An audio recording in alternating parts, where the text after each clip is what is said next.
नमस्कार, मैं हूँ Sujata Jairam Iyer, bed number 13 season 4 में एक बार फिर आपके साथ। एक कहानी और 2 अंत लेकर।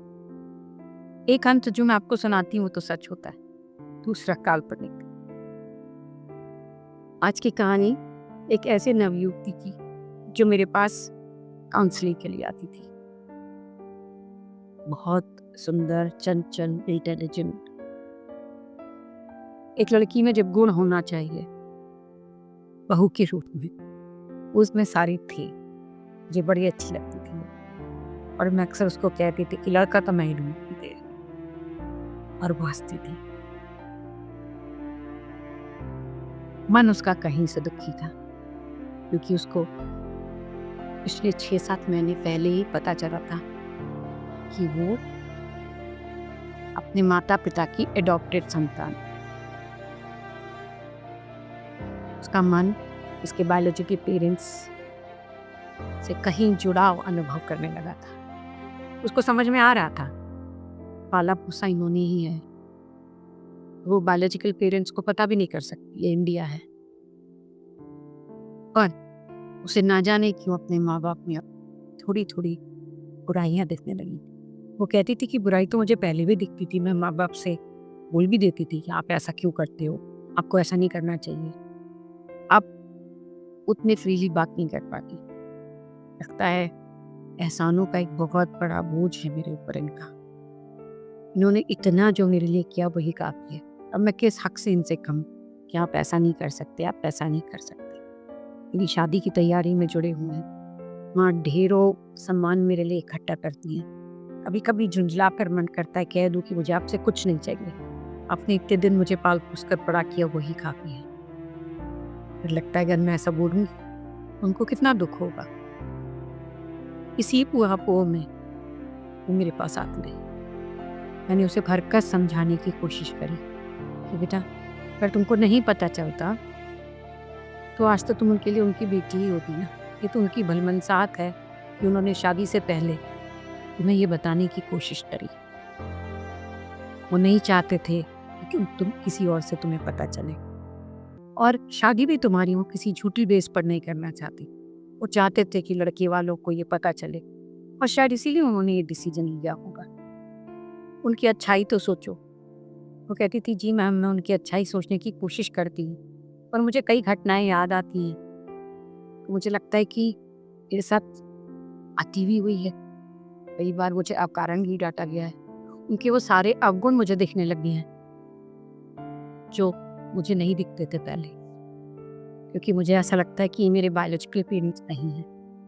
इन्होंने तो मुझे पाला है। गलती करी तो भी इनकी, और मुझसे अच्छा व्यवहार किया तो भी इनका। मैं क्या करूं मुझे कुछ समझ नहीं आ रहा है। और शादी के लिए तो मैं अभी बिल्कुल भी तैयार नहीं हूँ। मुझे लगता है कि मुझे फाइनेंशियली अपने पैरों पे खड़ा हो जाना चाहिए, उसके बाद ही शादी करनी चाहिए। क्योंकि अगर मेरा इनसे रिश्ता टूट गया शादी के बाद तो मैं क्या करूँ। अभी तक तो मुझे लगता था कि मेरे पापा हैं ना सहारा देने के लिए। अब मुझे वो थोड़ा सा डर सा, शंकित सा मन हो चला। मैं उसको समझाती कि बेटा उनका प्यार सच्चा है, तू उन पर शक मत कर, वो तो बहुत अच्छे लोग हैं। मैं जानती हूँ उनको शायद बच्चा नहीं हो रहा था, इसलिए उन्होंने तुझे पाला पोसा बड़ा किया। फिर भी उसको उनमें कोई ना कोई डिफेक्ट दिखता ही था। धीरे धीरे उसकी नौकरी लगी, और नौकरी करने के बाद उसने दूसरी जगह जाने का फैसला किया। उसे लगा कि मुझे शायद थोड़े दूर में इनसे रहूंगी तो मुझे शायद अपने मन को समझाने का मौका मिलेगा। जाने से पहले मुझसे बाय करने आई। मैंने उससे कहा कि मुझसे टेलीफोन पे कांटेक्ट में रहना और ज़्यादा उनके बारे में नेगेटिव मत सोचना। तुम्हें उनके प्यार की कीमत तभी समझ में आएगी जब तुम उनसे दूर जाओगी। वो दूर चली गई। दूसरे देश जाने के बाद जब वहाँ वो अकेली रहने लगी और जब उसे सब कुछ अपने आप करने लगा, कहती थी मैं ऑफिस से लौटती हूँ, फिर खाना बनाती हूँ, वीकेंड में कपड़े धोती, सारा काम खुद करती हूँ, माँ को बहुत मिस करती। जब पैसे की कमी होती है तो पापा को बहुत मिस करती हूँ। उसके ऐसे कहने पर मैंने उससे कहा कि नहीं, मटीरियलिस्टिकली उनको मिस मत करो, ऐसे-ऐसे उनको मिस मत करो। उनको अंदर से मिस करो, उनके जुड़ाव को महसूस करो। से कहती आंटी अभी भी मुझसे नहीं हो पा रहा है। मैं अभी भी उस कंफर्ट ज़ोन से बाहर आने के लिए ही दुखी। फिर एक दिन उसका अपने बॉस से कुछ झगड़ा हुआ और उसने वो नौकरी छोड़ दी गुस्से में। नौकरी छोड़कर जब वो सड़क पर चल रही थी, उसे लगा सर एकाएक लगा मैं कितनी अकेली, किसके पास जाऊं, क्या करूं, ये नई जगह है, यहाँ पे दोस्त भी नहीं है और किसी को बताऊंगी भी तो लोग यही कहेंगे कि तुमने गुस्से में ये इतना बड़ा निर्णय क्यों ले लिया। उसने अपने पापा को फोन लगाया और बताया वीडियो कॉल में दोनों को, मैंने नौकरी छोड़ दी है। मुझे गुस्सा नहीं होना चाहिए था और मैं गुस्सा हो गई। माता पिता उसकी तरफ थोड़ी देर देखते रहे और फिर डबडबाई आंखों से दोनों ने एक ही बात कही, वो वापस लौटा, हम हैं तेरे साथ। ये बात सुनकर उसका मन एकदम से द्रवित हो गया।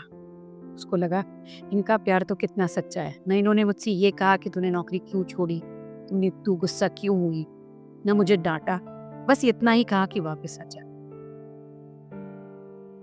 ये अनकंडीशनल लव माता पिता ही कर सकते हैं। और उस एहसास के साथ वो वापस आई, मुझसे फिर मिली और उसने मुझे एक हक देकर कहा आंटी अब बिल्कुल सही कहती थी, माता पिता का प्यार अनकंडीशनल होता है, फिर चाहे वो बायोलॉजिकल हो या एडॉप्टेड। माता पिता ही होते हैं।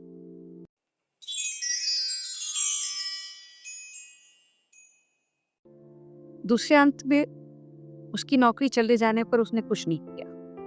मन तो यह उसका कि मैं कई बार अपने माता पिता को बताऊं। फिर उसे लगा कि मैं उनसे इतने एहसान ले चुकी हूँ कि अब एक और एहसान क्यों, मुझे खुद ही स्ट्रगल करना चाहिए।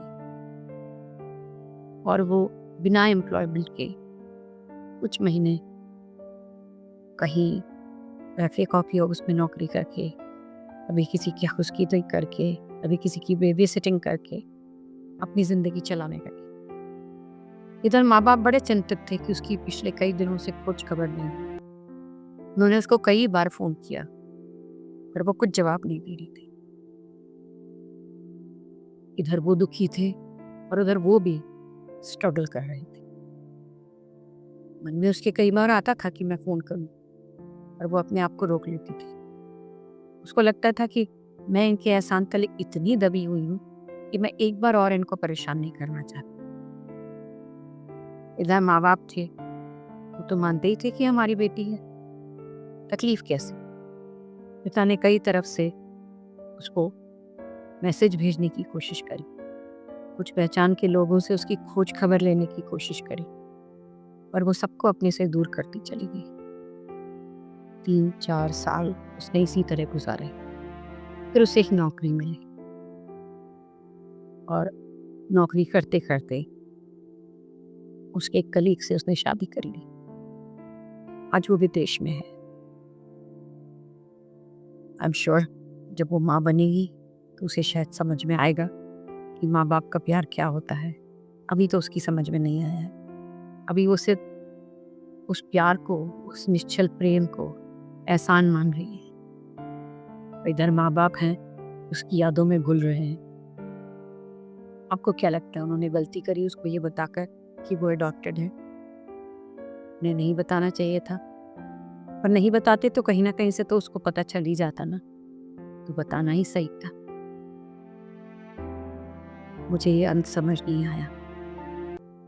आपके कमेंट्स का इंतजार रहेगा। तब तक के लिए नमस्कार।